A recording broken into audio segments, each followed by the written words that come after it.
moments jump out to you the first few days? Yeah, I think all of them are doing a really good job trying to absorb the playbook. It's different than when we first got here way back in 17 or even 19. Rookies got a little bit more. The league's evolved. The defense has evolved. So it's a little bit more on their plate than what it's been in the past. But I think they're all doing a great job absorbing it all.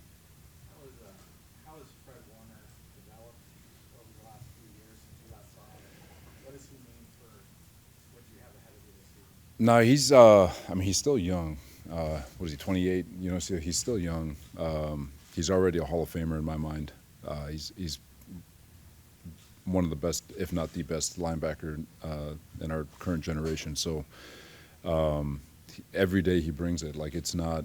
It feels like he's still a kid. Doesn't get old. He's still the one out there chirping and yelling and screaming and getting everybody pumped up. So he hasn't changed in that regard. The game hasn't jaded him, if that makes sense. But he's still flying around, and his expectation of his teammates and the bar he sets for those guys is high. So he's always a coach's dream. So.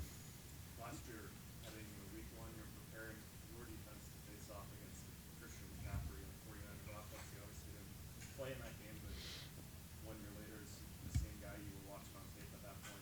Christian? How much of a challenge is it to prepare your defense now every day to go?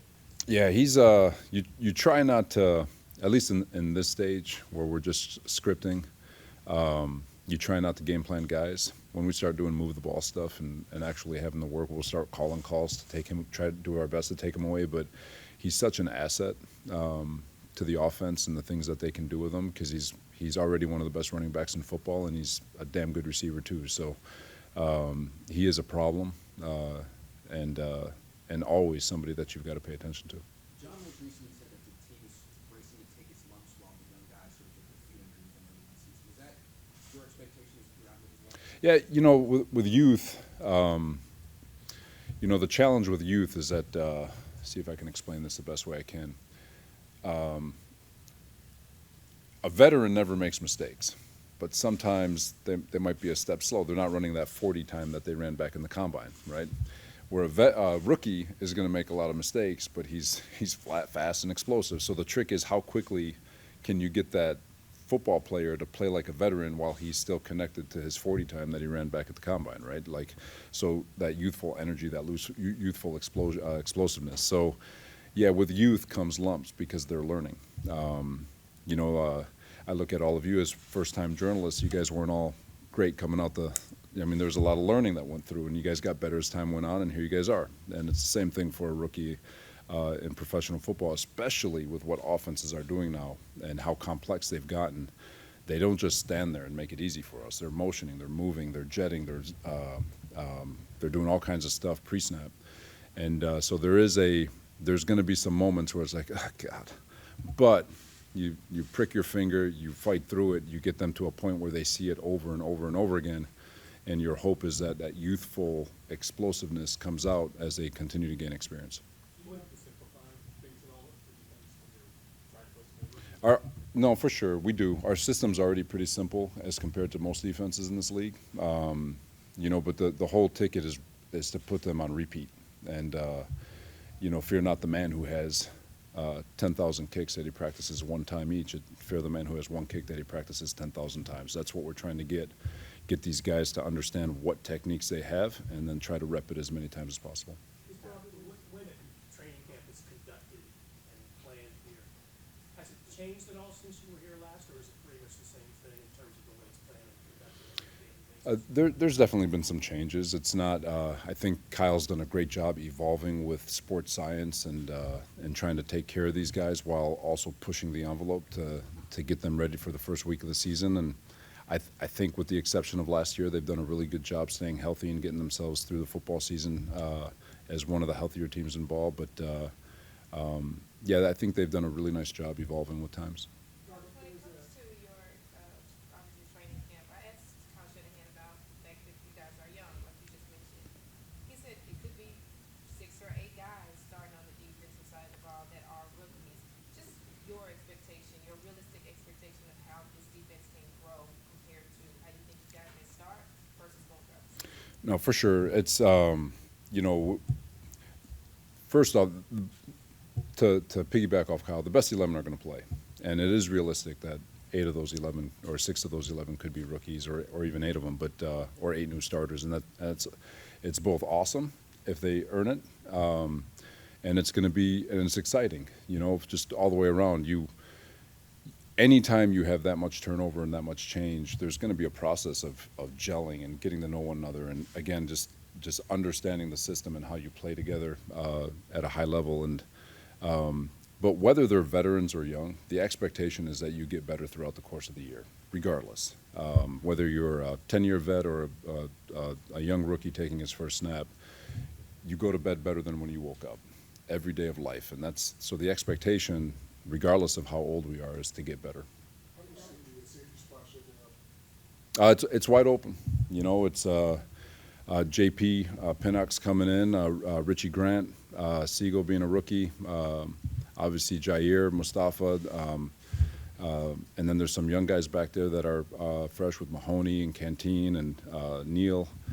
I'm sure I'm forgetting somebody, but it is a wide open competition at safety and at both spots.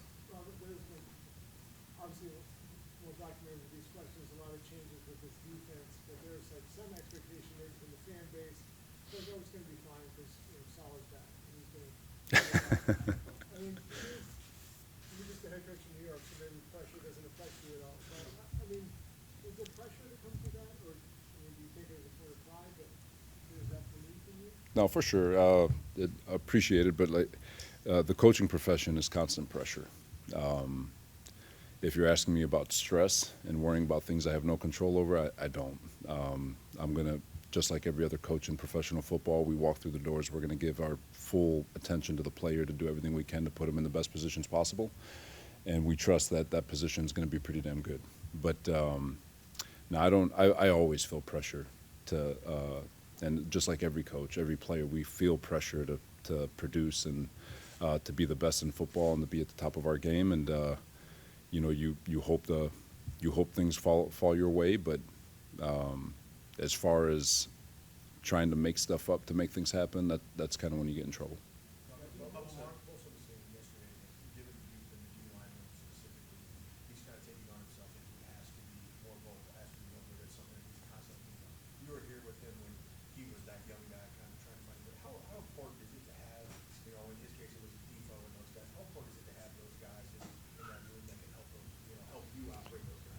For sure. Anytime, like a guy like Bosa, he doesn't really need to talk. If I'm a young rookie walking into a building and I want to know what it's supposed to look like day in and day out, to prepare myself, to prepare my mind, my body, to be one of the best players in football, I just go watch him. Just watch how he prepares, watch how he takes care of his body, watch how he regens, works out, rehabs, whatever he's doing. It is pedal to the metal and he's rolling. He doesn't have to say a word. And for the most part, I see better than I hear anyway. And he's the ultimate leader in that regard. Now, if he knows something, is it good to share? Of course it is. He's super talented and he has unbelievable things that he can share with his teammates, and I think he's done a great job doing that. But as far as being a super vocal guy, he never has to be. He's already vocal. He already speaks louder than most people in this league just by the way he shows up every day and works. Fred seemed really excited about, sorry. Let's give her one. Come on. I'll come back to you.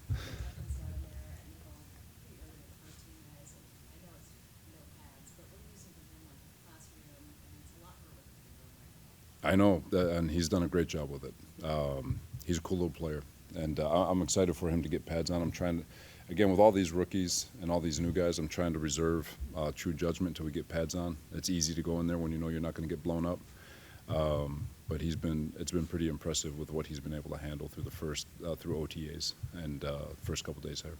Last one, Dave, go ahead. Sorry if you were asked about this before I came in, but Fred seemed really excited about Pete Winters. But where is he at? I know that you haven't worked with him this first couple of years, but how would you feel that he's progressing? He's got a cool chance. I know that he's been battling injury, and that's kind of hampered his development a little bit.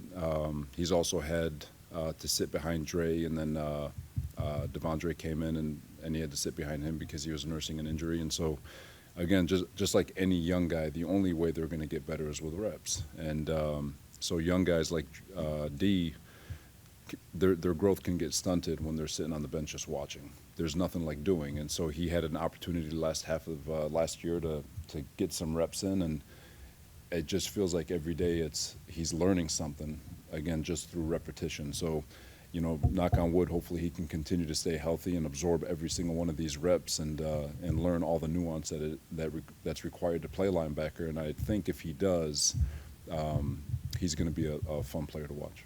All right. Thank you, guys. All right, thank you guys. Appreciate it.